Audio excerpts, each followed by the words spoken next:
This, my friends, is the brand new 2024 Husqvarna Svartpilen 801, and while it can feel like sometimes on the motorcycle market you have to choose between performance or looks, this is a bike that intends to find the perfect balance between the two. So is it possible to combine aesthetics and fun, or does it just sort of end up falling between two stools? Well, I've been lucky enough to take it out for a spin today to find out, and so in this video I'll go through the 10 key things that you need to know about it. But before we get started, I just want to say a massive thanks to DJI for supporting the channel and sponsoring this video. All of the riding footage today is shot with their brilliant Osmo Action 4, a camera that I've been using for the past few months, and I've really enjoyed it because it does the fundamentals really very well. One of my favourite things about it is the fact that it's relatively small, light and compact, and so even if it's mounted on your chest or especially on your helmet, it doesn't feel big and bulky and cumbersome. And then also you've got excellent stabilisation that means that even if you are on a particularly rough road or you're bouncing around a bit, the footage still looks silky smooth when you get it back and review it on your computer. On top of that, you've got a nice wide field of view, so you get plenty of the bike in shot without having to purchase any aftermarket mods like with the GoPro, where you've got to pay 90 or so quid for that max lens mod. And then also you've got excellent image quality owing to one of the biggest sensors on the action camera market. I will also say I'm not always super careful. I can be a little bit clumsy when I'm out filming and there's a lot going on. It's easy to drop a camera like this, but with this camera, the lens cover screws off, so it's super easy to replace if you did ever scratch it or damage it. So like I say, really enjoying shooting our rides with the Osmo Action 4, but I think the footage in this video really does speak for itself. So do check out the link down in the description below to find out more. And once again, a huge thanks to DJI for their support.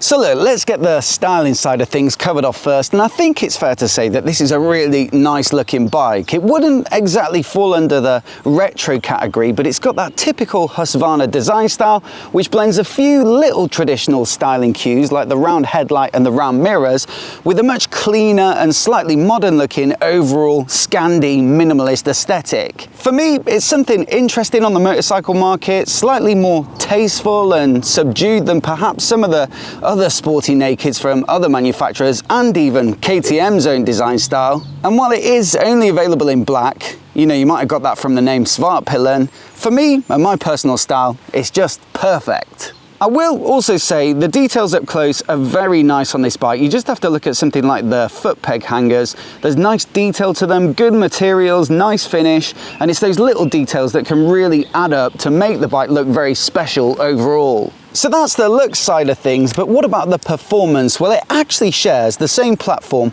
with KTM's 790 Duke, with of course KTM and Husqvarna being sister companies and therefore sharing a lot of their designs and componentry and technology. As such, you've got their 799cc parallel twin in this bike with that typical 435-degree firing interval that gives them that very KTM sound and feel.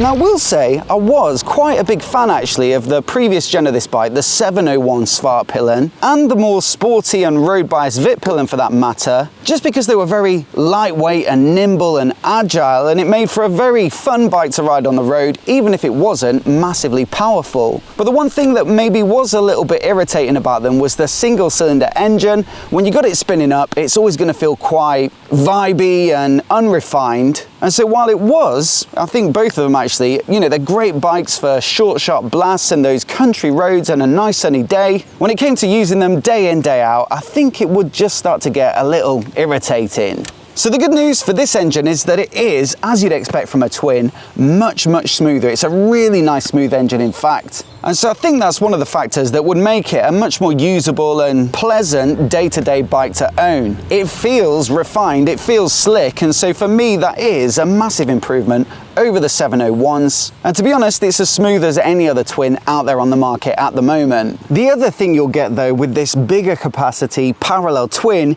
is quite a bit more power. You see, it makes 105 horsepower peak, and so that's quite a substantial hike over the 701 that it pretty much replaces.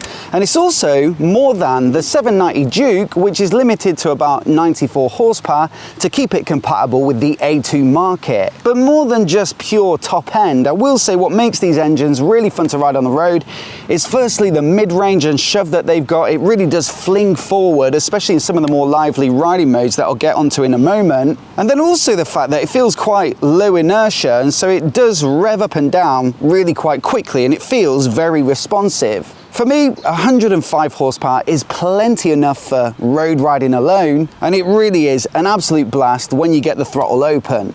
So yeah, like I say with the riding modes, there's plenty to choose from. As standard, you've got street, sport and rain, which do give you a nice set of variety. But then also on top of that, you've got a dynamic mode, which is part of their optional accessory catalogue. And that is the one to me that really does liven this bike up. What's great about it is it still feels usable and smooth, and it's not too snatchy. But then down in sort of second and third gear, when you're coming out of a relatively low speed corner, it really does give it that sense of like a proper lunge forward when you give it even quite a modest turn of the throttle. And so for me, I think it probably is worth the extra cash. Then also through this dash, you can manage a suite of really quite advanced rider aids, a lot of which trickle down from the 790 Duke. I think it actually might go a little bit beyond that, because you've got stuff like wheelie control, adjustable slip control, you've got the Supermoto ABS mode. And so yeah, on the one hand, you've got that reassurance from a good selection of safety nets, but also the fun of playing around with some of the tech if that's your sort of thing.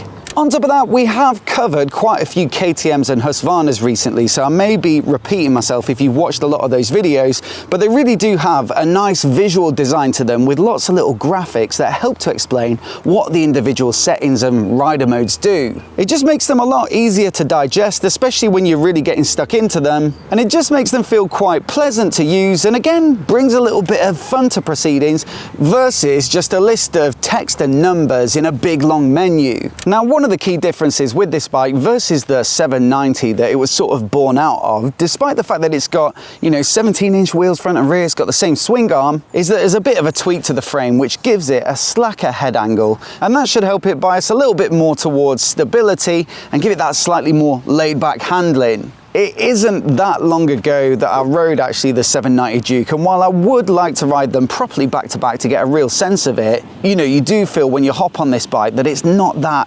twitchy or intimidating, and I think that's for the better. Like I say, it's stable, it's easy going, it just makes it feel fun to ride, and yet at the same time it's still agile, it's still pretty lightweight at 191 kilograms curb. And you've got great quality adjustable suspension courtesy of their WP in-house brand, and good own branded braking, probably produced by J-Juan, with nice little features like the adjustable levers. So yeah, probably if you like the bike feeling like it's a little bit more on its nose, like it's going to be quicker to turn in, then maybe the 790 Duke is the one to look at. But I think for a lot of people, this is just going to feel a bit more friendly and a bit more chilled out while still retaining enough of that sportiness. Now, I will say as well, it's a similar story with the ergonomics in that it's just a little more relaxed than the 790 Duke, and I think that makes it feel nice and versatile. The big difference is the handlebars. Like I say, there's probably going to be a Vitpillen version of this bike as well, which will typically be a little bit lower in the bars. But with this one, it's slightly scrambler inspired. You can see that from the handlebar brace, and the positive effect on the ergonomics is that it means that the bars are quite high and wide,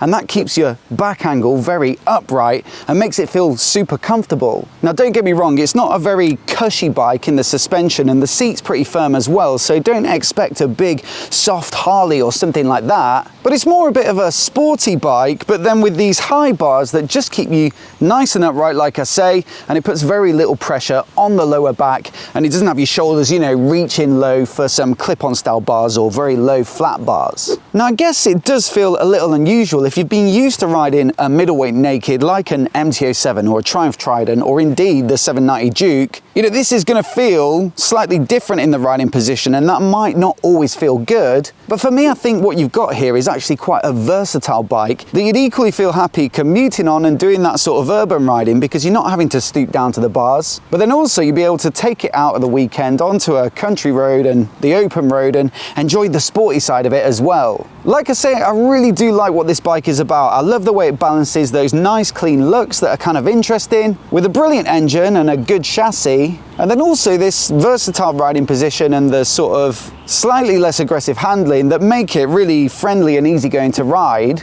But there are just a couple of potential caveats that I would point out before you rush into the dealer and buy one.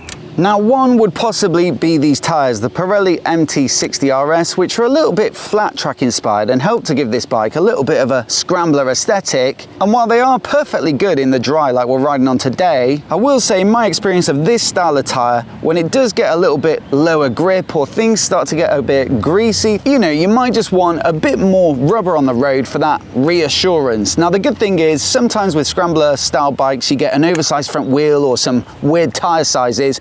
But with the 17 front and rear, there's plenty of tyre choice, and so as soon as these wear out, I'd probably be looking for something that's a bit more of a balanced, all-round sports touring type tyre, just to fully take advantage of what this sort of bike can do, no matter what the conditions. The other thing we do have to talk about though is of course the price, because at £10,500 it really does feel like you're paying quite a premium for the Husqvarna styling over the £8,000, so £2,500 less of the KTM 790 Duke. Now there are some other techie and componentry enhancements on this bike that do make it, I think, possibly slightly better to ride. There is that change to the geometry as well and the sort of versatility of the handlebar position, so you may be able to justify it from that perspective. But ultimately, it is quite a big price hike for what is largely, you know, a visual change. And so if you do like the sporty side of things a bit more and you don't mind your bikes orange and pointy, then the 790 Duke may still be a better bet. I should also point out as well, you know, there are plenty of other great options at this sort of price point. Things like the Yamaha MT-09, that comes in at 10,100-ish. And so it is worth doing your research to make sure that there's nothing else that also ticks your boxes and could save you a bit of cash. But thing is, the combination of riding position and looks and the way it performs is, I would say, unique. The way that, like I say in the intro, it balances all those things is really impressive. And so you might just find that there isn't anything that really just tickles your pickle in quite the same way. I'd say anyone who really did like the original 701s but found them a bit vibey will be very happy on a bike like this. Also, anyone who's enjoyed riding the 790 Duke but doesn't like the looks, again, this is perfect. And of course, if you like the idea of a retro bike or something a bit more aesthetic, but you don't want to trade off on the fun factor, then absolutely 100% this bike has to be on your shortlist of bikes to demo. As always though, I'd love to know what you think of it, so do let me know down in the comments below.